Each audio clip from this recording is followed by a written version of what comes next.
छोटू देख गाड़ी बार बार रुक रही है। जी अभी देखता हूँ। सागर तू?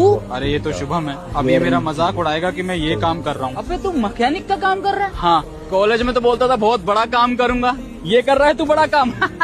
हालात बुरे हो गए। हालात को क्यों दोष देता है? इंसान जो होता है अपने कर्मों से होता है। मुझे देख, मैं कॉलेज में पढ़ता था और तू आवारागर्दी करता था। अब देख अपनी हालत। शायद मेरी किस्मत में यही था। किस्मत होती नहीं, बनानी पड़ती। बेटा कितना टाइम लगेगा? बस हो गया डैड। कॉलेज का पुराना क्लासमेट मिल गया था। पापा है मेरे, कश्मीर ले जा रहा हूँ घुमाने।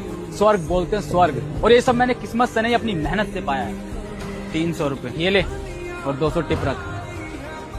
ये मैकेनिक तेरे कॉलेज में था? हाँ, उसने तुझे दिया क्या था? कुछ नहीं, ये कागज दिया था। देखना क्या है इसमें। कह रहा था तूने मुझे टिप दिया है, मैं भी तुझे टिप दूंगा। इसमें लिखा है कि अगर मरीज बीमार हो तो उसे डॉक्टर के साथ मजाक नहीं करना चाहिए। ये क्या है? कुछ नहीं, गरीबी ने उसे पागल कर दिया है।